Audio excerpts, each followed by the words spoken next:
കിട്ടുമോ? നമ്മുടെ മനസ്സ് പറയും അനങ്ങാണ്ട് കിടന്നോ പേരുകൊണ്ടല്ലേ, അവിടെ പരിപാടി കഴിയട്ടെ, ടോയ്ലറ്റിൽ പോട്ടെ, വീട്ടിലെത്തട്ടെ എന്ന് പറയാൻ നമ്മുടെ ശരീരത്തിന്റെ ചോദനകളെ നിയന്ത്രിച്ചു നിർത്തുന്ന ഒരു മനസ്സ് നമുക്ക് രൂപപ്പെടുത്തി തന്നിട്ടുണ്ട്. മനുഷ്യന്റെ ഏറ്റവും വലിയ മഹാഭാഗ്യം എന്ന് പറയുന്നത് നമുക്ക് മനസ്സ് രൂപപ്പെട്ടിട്ടുണ്ട് എന്നതാണ്. നമുക്ക് ഒരു പക്ഷിമൃഗാദികൾക്കും തന്നെ സൃഷ്ടിച്ച പൊന്നു തമ്പുരാനെ പറ്റി ചിന്തിക്കാറില്ല. നമുക്ക് ആകാശങ്ങളുണ്ട്. മൃഗങ്ങൾക്ക് ആകാശമില്ല.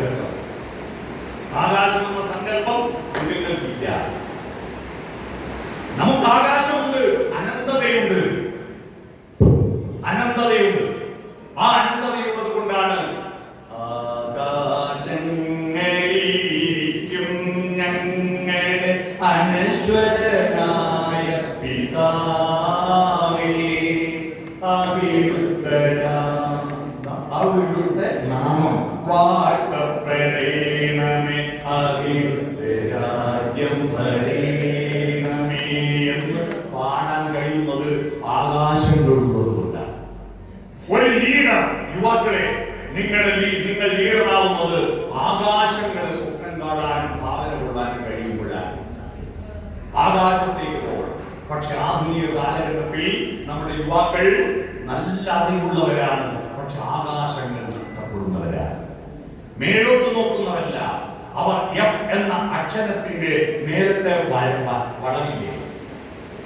എഫ് എന്ന എഴുതിയ അക്ഷരത്തിന്റെ മേലെ ഒരു വളവില്ലേ? ആ വളവാകുന്നു അവരുടെ തല. എല്ലാവരും ഇങ്ങനെയാണ്. എഫ് എന്ന അക്ഷരത്തിന്റെ തല ഇങ്ങനെയാണ്. മേലോട്ട് നോക്കുന്നില്ല, ആകാശങ്ങളിലേക്ക് നോക്കുന്നില്ല. അവന്റെ ചിന്ത, അവന്റെ ശരീരം, ഭക്ഷണം, പത്രം, പാർപ്പിടം, പണം എന്ന് മാത്രമാണ്. ആകാശങ്ങളിലേക്ക് തന്നെയും ലോകത്തെയും നയിക്കാൻ കഴിയണം. ആ മനസ്സ് നിയന്ത്രിക്കുന്ന ശരീരമാവണം. ആ മനസ്സ് വളരണം. പക്ഷെ ഇപ്പോ ആമയും മുയലും പന്തയം വെച്ച കഥ കേട്ടിട്ടുണ്ടോ? ആ കഥ കേൾക്കാത്ത ലോകത്ത് ഒരു കുട്ടിയുമില്ല. ലോകത്തിലെ സകല സ്കൂളിലും പഠിപ്പിക്കുന്ന കഥയാണ് ആമയും, അല്ലെ, ഹാർ ആൻഡ് റാബിറ്റിന്റെ കഥ, ഹാർ ആൻഡ് ടോർട്ടോയ്സിന്റെ കഥ. എല്ലാ കുട്ടികളും കേട്ടത്. എന്താ കേട്ടത്? മുയൽ കുതിച്ചോടി, തിരിഞ്ഞു നോക്കിയപ്പോ ആമ വളരെ നല്ല പറയുന്നത് വരിക, അല്ലേ? ആമ നല്ല വരിക. അപ്പോ എന്തിന് നേരത്തെ എത്തിയിട്ട് സ്വർണ്ണ മെഡലിൽ ഡബിൾ കിട്ടൂലല്ലോ, അതുകൊണ്ട് ഒന്ന് വിശ്രമിക്കാം. വിശ്രമിച്ചു, ഉറങ്ങിപ്പോയി. ഉണർന്നു നോക്കിയപ്പോ ആമ പോയി ട്രോഫി വാങ്ങിയിരുന്നു, അല്ലേ? എന്നിട്ട് അധ്യാപകൻ നമുക്ക് പറഞ്ഞു തന്നു, പരിശ്രമശാലികൾ വിജയിക്കും, അലസന്മാർ പരാജയപ്പെടും. ഇതാണ് നമ്മുടെ കഥ. ഈ കഥയെ നമുക്കൊരു പുനർവായന നടത്താം. ഈ ശരീരവും മനസ്സുമാണ് ആമയും മുയലും. ശരീരവും മനസ്സുമാണ് ആമയും മുയലും. ശരീരം ആമയെ പോലെയാണ്, മെല്ലെ വളരും. മൃഗങ്ങളുമായി താരതമ്യം ചെയ്യുന്നു നമ്മുടെ ശരീരം. ഒരു പശു പ്രസവിച്ചാൽ പശുക്കുട്ടി അരമണിക്കൂർ കൊണ്ട് എഴുന്നേറ്റ് ഓടൂലേ? നിങ്ങൾ ആരും പ്രസവിച്ചിട്ട് അരമണിക്കൂർ കൊണ്ട് ഓടിയ മക്കളുണ്ട്. 6 മാസം കഴിഞ്ഞിട്ടില്ലേ ഒന്ന് ദോശ നടത്തുക? കമിഴ്ന്ന് കിടക്കാൻ 6 മാസമായിട്ടില്ലേ? ഒന്ന് അംഗൻവാടിയിൽ LKG പോകുമ്പോൾ 3 വയസ്സാവും. 3ാമത്തെ വയസ്സിൽ പശുവിനെ ചെന്ന് നോക്കൂ. അത് പ്രസവിച്ചിട്ട് ഒരു അമ്മയല്ലേ, മുലയൂട്ടുന്ന അമ്മയല്ലേ 3ാമത്തെ വയസ്സിൽ. നമ്മുടെ കുട്ടിയോ കൊച്ചുമോളല്ലേ. അവര് നടക്കാൻ പഠിച്ചത് പലകുറി വീഴുമ്പോൾ നടക്കാൻ പഠിക്കും, പലവട്ടം കരയുമ്പോൾ ജീവിക്കാൻ പഠിച്ച്. എത്ര കാലം കഴിഞ്ഞിട്ടാണ് നമ്മുടെ കുട്ടി ഒന്ന് സ്വതന്ത്രമായി മുന്നോട്ട് പോകുന്നത്? എന്നാ പശു ഒരു 6 മാസം മുലയൂട്ടി കഴിഞ്ഞാൽ പിന്നെ ആ കുട്ടിയെ ആ പശു ശ്രദ്ധിക്കാറുണ്ടോ? അത് സ്വതന്ത്രമായി മുന്നോട്ട് പോകുന്നു. നമ്മുടെ ശരീരം ആമയെ പോലെ മെല്ലെ വളരുന്നു. മനസ്സോ, മനസ്സ് മുയലിനെ പോലെ കുതിച്ചോടുകയല്ലേ. എന്തൊരു ബുദ്ധിയാണ് നമ്മുടെ കുട്ടികൾക്ക്. ഞങ്ങളെ അപേക്ഷിച്ചിട്ട് ഈ കുട്ടികൾക്ക് എന്തൊരു ബുദ്ധിയാണെന്ന് പറയാം. ഞാൻ സെന്റ് കോർണേലിയസ് സ്കൂളിലാണ് പഠിച്ചത്. കോളയാണ് സെന്റ് കോർണേലിയസ് സ്കൂളിൽ. ആ സ്കൂളിൽ ഞങ്ങൾ പഠിക്കുമ്പോ അന്ന് ഞങ്ങളുടെ കൂട്ടത്തിൽ 241 ആളുകൾ പരീക്ഷ എഴുതി. ആ 251 ആൾ പരീക്ഷ എഴുതി വിജയിച്ചത് വെറും 140 പേര് മാത്രമാണ്. ബാക്കി 100 എണ്ണം തോറ്റുപോയി. അറിയോ? 100 എണ്ണം തോറ്റുപോയി. അന്ന് ഞങ്ങൾക്ക് 60 ഫസ്റ്റ് ക്ലാസ് എന്ന് പറയും. 60% 600 അന്ന് 360 മാർക്ക് കിട്ടിയ ഫസ്റ്റ് ക്ലാസ് ആണ്. ഇന്നത്തെ കുട്ടികൾ നോക്കൂ, 60% പറഞ്ഞ ആർക്ക് വേണം? A plus 90, A 80, B plus 70. 60% വെറും B മാത്രം. വെറും B കിട്ടിയ കുട്ടിയല്ല, ഒരു വിഷയത്തിൽ A plus കിട്ടാത്ത കുട്ടിയോട് അപ്പുറത്തെ സൈമൺ ചോദിക്കൂ, എനിക്ക് A plus ഇല്ല. ഈ ചോദിക്കുന്ന സൈമൺ ഉണ്ടല്ലോ, ഈ ചോദിക്കുന്ന സൈമൺ SLCക്ക് 210 കിട്ടാണ്ട് തോറ്റിട്ട് ഇപ്പോ ഹോട്ടൽ പണി നടത്തുക. ഓനാ ചോദിക്കുന്നത് എനിക്ക് A plus ഇല്ലേ? ഒരു വിഷയത്തിൽ 90% കുറഞ്ഞു പോയതിനാണ് ചോദിക്കുന്നത്. മനസ്സിലാക്കണം. അതുകൊണ്ട് കുട്ടികൾ ഭയങ്കര ബുദ്ധിയാണ്. മുയലിനെ പോലെ കുതിച്ചോടുകയാണ് നമ്മുടെ കുട്ടികൾ.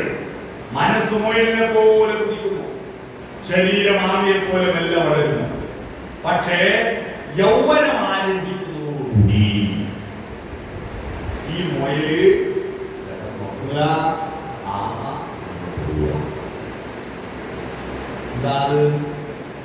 പ്രകൃതി ഇടപെടുക. പ്രകൃതി പറഞ്ഞ ലക്ഷ്യമുള്ളൂ. നീ പഠിച്ചിട്ട് ഡോക്ടറേറ്റ് നേടണം. നീ പിസോ ഇലക്ട്രിസിറ്റിയെ പറ്റി പഠിച്ചിട്ട് piezo electricity is electricity which is produced when a crystal is pierced എന്ന സൂത്രം പഠിച്ചിട്ട് നീ പിച്ചുകളിൽ നിന്ന് യുറേനിയത്തെ കണ്ടെത്തൂ. യുറേനിയം സമുച്ചീകരിച്ചിട്ട് റേഡിയത്തെ കണ്ടെത്തൂ. ആ റേഡിയത്തെ സ്പീസ് ചെയ്തിട്ട് ആറ്റമിക് എനർജി ഉണ്ടാക്കൂ. E = mc² എന്ന സൂത്രവാക്യം ഉണ്ടാക്കൂ. ഐൻസ്റ്റീനാവൂ.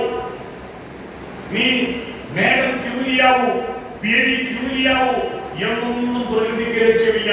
പ്രകൃതിക്ക് ഒറ്റ ലക്ഷ്യമേ ഉള്ളൂ, നീ എങ്ങനെയെങ്കിലും നിന്നെ പോലെ ഒരു കുട്ടിയെ സൃഷ്ടിക്കൂ. അതിനു വേണ്ടിയിട്ട് ഒരു നിശ്ചിത പ്രായത്തോടേക്ക് പ്രകൃതി നമ്മുടെ കുട്ടികളുടെ യുവാക്കളുടെ ഇടയിൽ ഇടപെടാൻ തുടങ്ങി. ശരീരത്തിൽ അതിന്റെ സോഫ്റ്റ്വെയർ ശക്തി കൂട്ടാൻ തുടങ്ങി. കൗമാരപ്രായം തുടങ്ങുമ്പോ എപ്പോഴാ കൗമാരം തുടങ്ങുന്നത്? കൗമാരം തുടങ്ങുന്ന പ്രായത്തിന് പണ്ടൊരു കണക്കുണ്ടായിരുന്നു. യേശുദാസ് ഒരു പാട്ട് പാടിയിരുന്നു പണ്ട്. ആ പാട്ടിൽ ആ കണക്ക് പറയുന്നു, കേട്ടിട്ടുണ്ടോ?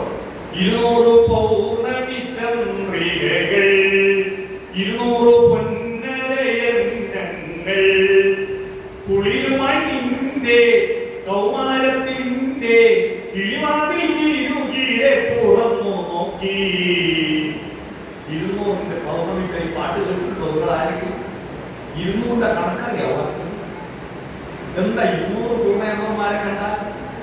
1000 പൂർണ്ണയന്ത്രന്മാരെ കാണുമ്പോ 84 വയസ്സ് ശതാഭിഷിക്തനാവും. 200 പൂർണ്ണയന്ത്രന്മാരെ കാണുമ്പോ 17 വയസ്സാവും. അതാണ് 200 പൗർണമി ചന്ദ്രിക എന്ന് പറയുന്നത്. അത് അന്ധകാലം. ഇപ്പൊ കാലം മാറി. ഇപ്പൊ കൗമാരം തുടങ്ങുന്നത് 17 വയസ്സിലല്ല, 12 വയസ്സിലും 11 വയസ്സിലും ഒക്കെയാണ്. കാരണം എന്താ? നമ്മുടെ ശരീരത്തിന്റെ ഭക്ഷണത്തിന്റെ ശരീരം മാറിയില്ലേ? പണ്ടത്തെ ഭക്ഷണമാണോ ഇപ്പോഴത്തെ ഭക്ഷണം? ഞാനൊക്കെ ചെറിയ പ്രായത്തിൽ പഠിക്കുമ്പോ അപ്പുറത്തെ വീട്ടിൽ പോയാൽ ആ വീട്ടിലെ സ്ത്രീകൾ കറിയുന്നത് കറിയും തരച്ചത്. ഇതിലെന്താ ഉച്ചക്ക് കറി? ചക്കക്കുരു വെള്ളരിക്ക പോലെ.